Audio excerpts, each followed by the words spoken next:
नमस्कार व्यूअर्स, मैं हूं अमीश देवगन और मेरे साथ इस समय एक बड़े खास मेहमान हैं। खास कहूं, कंट्रोवर्शियल कहूं या फिर जिन्हें विवादों में रहने की आदत है ये कहूं। मेरे साथ हैं विवेक अग्निहोत्री। विवेक, स्वागत है आपका। आप जाने माने फिल्म मेकर हैं, लेकिन ये कंट्रोवर्सी में रहने की आदत हो गई है और फिर आपने टी शर्ट पे लिखा हुआ है नेवर अगेन। मतलब फिल्म दोबारा नहीं बनाएंगे? नहीं, देखिए ये बहुत सेंसिटिव चीज़ है, इसीलिए मैं ये पहन के घूम रहा हूँ। आपके लिए भी लाया हूँ एक टी शर्ट, आपको गिफ्ट करूँगा प्रोग्राम के बाद। जी।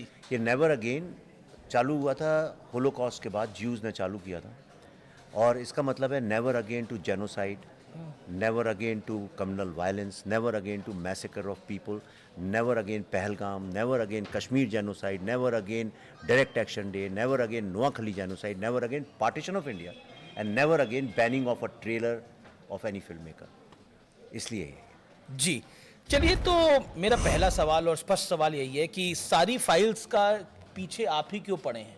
सारा जिम्मा आपने क्यों उठा लिया है?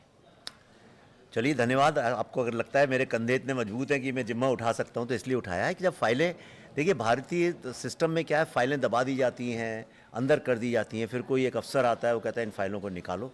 पर कुछ ऐसे तथ्य हैं हमारे इतिहास के जिनको डिज़ाइन तरीके से, विधिवत तरीके से जिनको दबाया छुपाया गया एक नैरेटिव को आगे बढ़ाने के लिए। जी। लेकिन मुझे ऐसा लगता है कि जो हमारी जनरेशन्स हैं, नई जनरेशन है, उसको सत्य तो पता होना चाहिए। भारत का विभाजन क्यों हुआ, किस कारण हुआ, विभाजन का कुरुक्षेत्र क्या था, ये किसी को नहीं पता है। आपके ऑफिस में इतने लोग बैठे हैं, अभी आप एक एक से पूछना चालू करिए, किसी को नहीं पता होगा। पार्टीशन का सत्य ही नहीं पता है किसी को।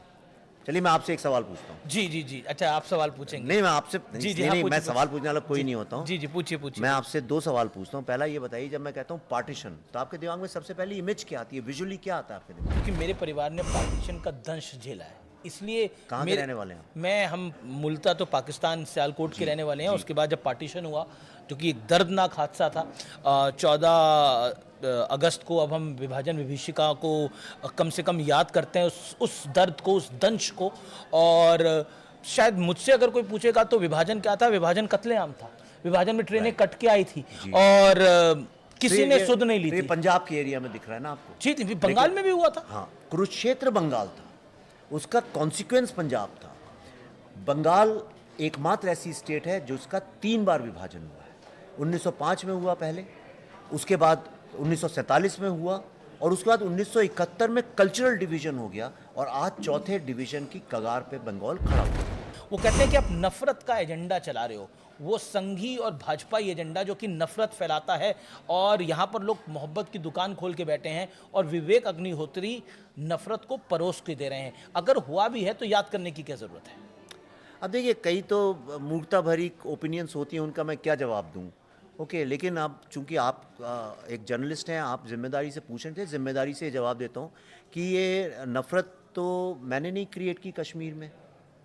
मेरे कारण तो नहीं कश्मीर में जेनोसाइड हुआ हिंदुओं का, मैं तो तब पढ़ता था कहीं पे। अभी जो मुर्शिदाबाद में हुआ तो मेरे कारण नहीं हुआ। बम्बई में जो ताज होटल पे हमला हुआ वो तो मैंने नहीं किया। ये सारा पंजाब में जो इतना टेररिज्म हुआ वो तो मेरे कारण नहीं हुआ।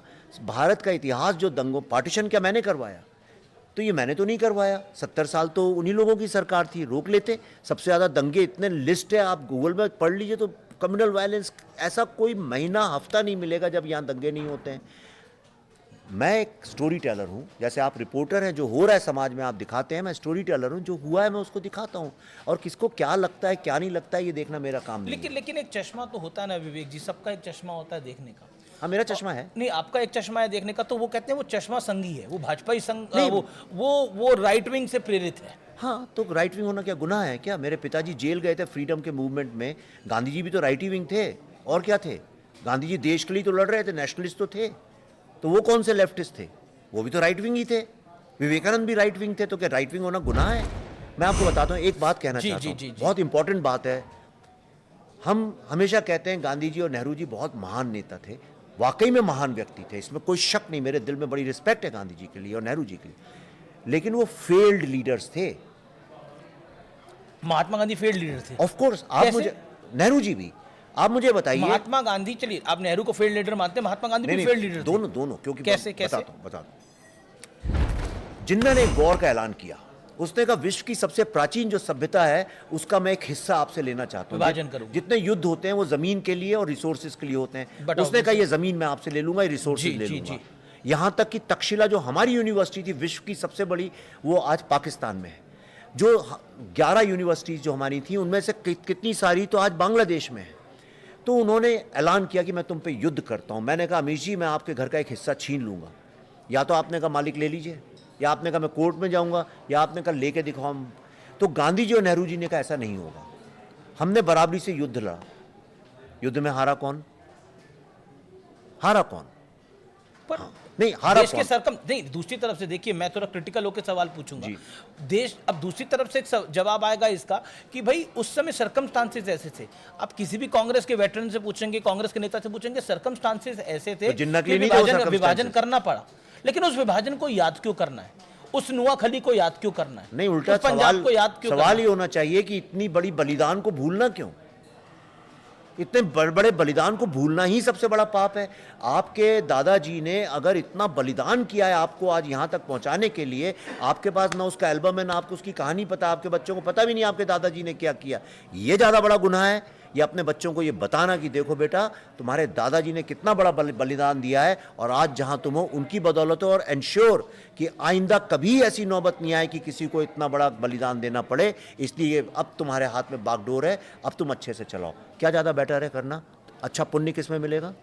दबाने में या बताने में? नहीं, बिल्कुल बताना चाहिए, जो सत्य है उसको बताना चाहिए। लेकिन फिर मैं आता हूँ, एजेंडा देखकर बताया जाता है। बंगाल के चुनाव अब अगले साल होंगे, उससे पहले बंगाल फाइल्स आ रही है और शायद ममता बनर्जी भी बड़ी चिंतित है इसको लेकर। वो लगभग 1 साल से चिंतित है आपकी फिल्म को लेकर। मैं एक पुरानी बाइट सुन रहा था उनकी, साल भर पुरानी। वो कह रही थी कि कुछ लोग आए थे जो कि नफरत फैलाने के एजेंडे के साथ आए हैं। उनका इशारा विवेक अग्निहोत्री पर था। आप अभी बंगाल भी गए तो देखिए ट्रेलर लॉन्च नहीं होने दिया। देखिए चिंता और शक की कोई दवाई नहीं होती है। जिसको चिंता करनी हो कर, उसे रोक नहीं सकते। जो शक करता है उसे कोई रोक नहीं सकते। जहाँ तक आपने इलेक्शन की बात करी, तो ऐसा कोई वक्त आप बताइए हिंदुस्तान में जब मैं फिल्म रिलीज़ कर सकूं जब कोई इलेक्शन ना हो रहा हो। अभी तो बिहार का हो रहा है, अभी का बंगाल का हो रहा है। बंगाल का अगर मुझे करना होता एजेंडा तो इतनी तो मैं अक्ल रखता हूँ कि फिर मैं जनवरी में रिलीज़ करता। अभी क्यों करता? इतना टाइम क्यों वेस्ट करता? आज इंटरनेट के ज़माने में लोग 10 सेकंड की रील तो याद नहीं रख सकते हैं, तो कौन याद रखेगा? ऐसा कुछ नहीं। और फिल्म में अगर इतनी ताकत है, अगर वो सोचता है कोई कि मेरी फिल्म से इलेक्शन चेंज हो सकते हैं, तो थैंक्स फॉर टेलिंग मी। अब अगली फिल्म जब बनाऊंगा तो इसी तरह से बनाऊंगा कि मैं कोई इलेक्शन खुद ही जीत लूं कहीं पे खड़ा होकर फिल्म बना के। ऐसा नहीं होता है। ये बहुत ही यानी बहुत ही छोटा संकुचित विचारधारा है। लेकिन आपका ट्रेलर रिलीज नहीं हो पाया जी। आपको वहां पर विरोध का सामना करना पड़ा। विरोध यानी शासन प्रशासन का विरोध जी। क्या आपको लगता है कि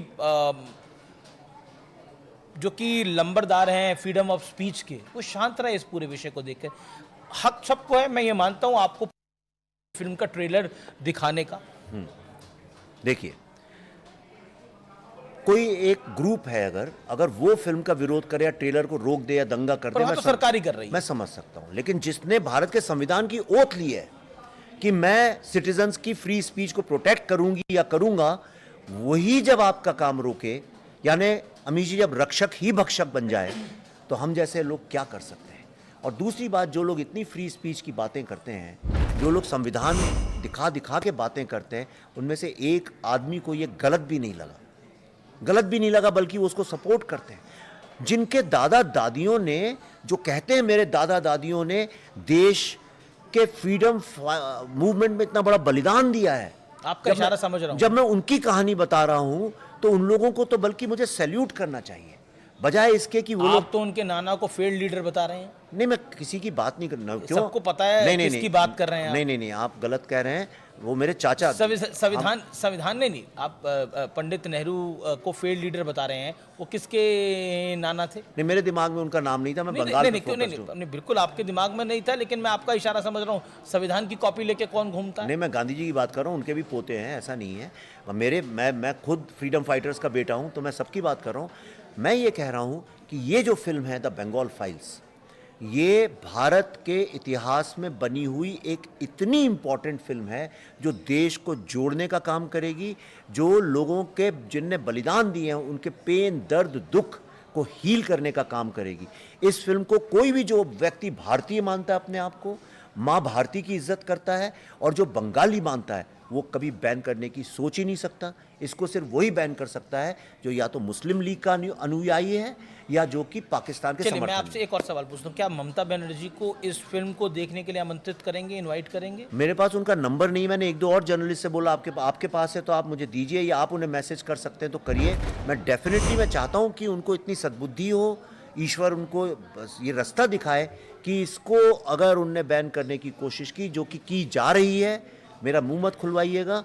नहीं, खोलिए तो मुंह। नहीं, यहाँ तो पर तो उनको क्योंकि बहुत यहाँ पर पुण्य हम- मिलेगा। ये हम न्यूज़ रूम में हैं और न्यूज़ रूम के अंदर सब बातें खुल के ही होती हैं। मैं आपको बताता हूँ, मैं अभी जब आ रहा था आपके यहाँ, पहले अभी लिफ्ट से जब आया तो मेरे को फ़ोन आया कि जो डिस्ट्रीब्यूटर्स हैं, ये कल मुझे कार में पता चला था और अब भी मेरे को दूसरा फ़ोन आया कि जो डिस्ट्रीब्यूटर हैं वो कह रहे हैं अगर फिल्म बंगाल में रिलीज़ होगी तो ये इतिहास कायम करेगी, इतना ऐतिहासिक बिजनेस करेगी, क्योंकि बंगाली हिंदू लोग आ के पूछ रहे थिएटर में कब आ रही है। आपको लगता है बंगाल में ये फिल्म रिलीज हो नहीं, पाएगी? नहीं, क्योंकि थिएटर बंगाल वाले के नहीं कर रहे हैं। नहीं, on a serious note, Bengal के मुख्यमंत्री इस फिल्म के खिलाफ हैं, और जब मुख्यमंत्री खिलाफ है, शासन खिलाफ है, प्रशासन खिलाफ है, तो कैसे फिल्म रिलीज हो जाएगी? पर क्यों कैसे खिलाफ हो सकते हैं? उनने कॉन्स्टिट्यूशन की ओथ ली है, ये फिल्म कॉन्स्टिट्यूशनल अथॉरिटी ने अप्रूव की है, सीबीएफसी ने, इसको रोकना इलीगल है, गुनाह है। उनका चश्मा कहता है ये नफरत फैलाएगी फिल्म। मुर्शिदाबाद मैंने किया था क्या? मेरी फिल्म के कारण हुआ? नफरत मैंने फैलाई थी मुर्शिदाबाद में। आरजी कर का जो इंसिडेंट है, 1 साल बाद भी आज उसको जस्टिस नहीं मिली है, मैं कर रहा हूँ क्या? आप बंगाल में जाके तो देखिए क्या हालत है। क्यों 2 लोग अलग अलग डिवाइडेड हैं? क्यों हिंदू इलाके मुस्लिम इलाके अलग हैं? क्या कारण है कि आज? अच्छा, ये तो देश में भी, यूपी में भी मुस्लिम इलाके हैं। हाँ, पर वहाँ सरकार मेरी फिल्म तो नहीं बैन कर रही है, वो थोड़ी मुझ पर ये अब चार्ज वहाँ लगा। तो योगी जी की सरकार है, बीजेपी की सरकार है। तो महाराष्ट्र क्या- में आपकी फिल्म थोड़ी बैन होगी, नहीं, वहाँ नहीं। फडणवीस की सरकार है। कर्नाटक की सरकार तो नहीं विरोध कर रही है, वहाँ तो कांग्रेस की सरकार है। स्टालिन की सरकार तो नहीं विरोध कर रही है। कश्मीर की तो कश्मीर में मुझे पसंद नहीं करते, कश्मीर की सरकार तो नहीं विरोध कर रही है। पंजाब में तो आप पार्टी की है, वो लोग तो मुझसे बहुत चिढ़ते हैं, वो भी नहीं बैन कर रहे हैं, तो बंगाल वाले क्यों कर रहे हैं? जी चलिए, क्योंकि अब न्यूज़ रूम में बात करें तो खुल के बात करते हैं। कभी आपको किसी बड़े नेता ने, विपक्ष के, बोला हो विवेक तुम क्यों इतना बड़ा रिस्क लेते हो? कभी बोला है? नाम बत लीजिए आप, बेशक, बोला कि क्यों चक्कर में पड़े हो तुम? मुझे बहुत सारे नेताओं ने बोला है, पक्ष विपक्ष की बात नहीं करेंगे, बहुत सारे नेताओं ने बोला, बहुत सारे लोगों ने बोला है, बहुत सारे बॉलीवुड वालों ने बोला है, बहुत सारे मीडिया वालों ने बोला है, बोलते रहते हैं, लेकिन किसी ना किसी को तो इश्तहार उतार के दरारें दिखानी पड़ेंगी। जब तक आप दरार दिखाएंगे नहीं, उसकी मरम्मत होगी।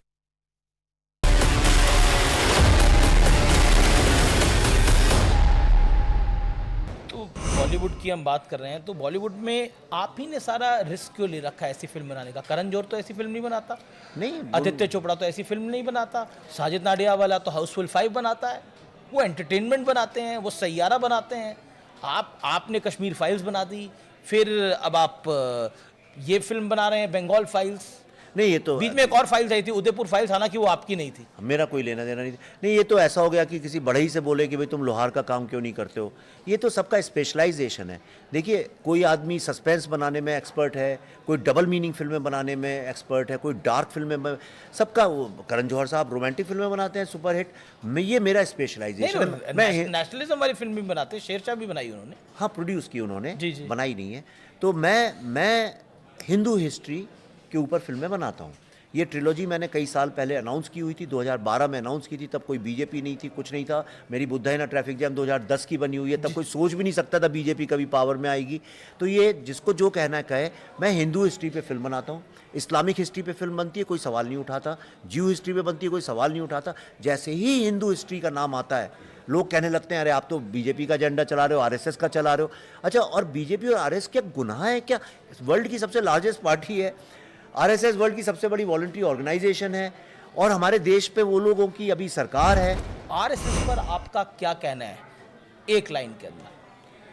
मेरा एक तो आरएसएस को लेके जो मैंने समझा है, इतिहास जितना पढ़ा है, बहुत बड़ी भ्रांति ये फैलाई गई है कि इन लोगों ने स्वतंत्रता संग्राम में योगदान नहीं दिया।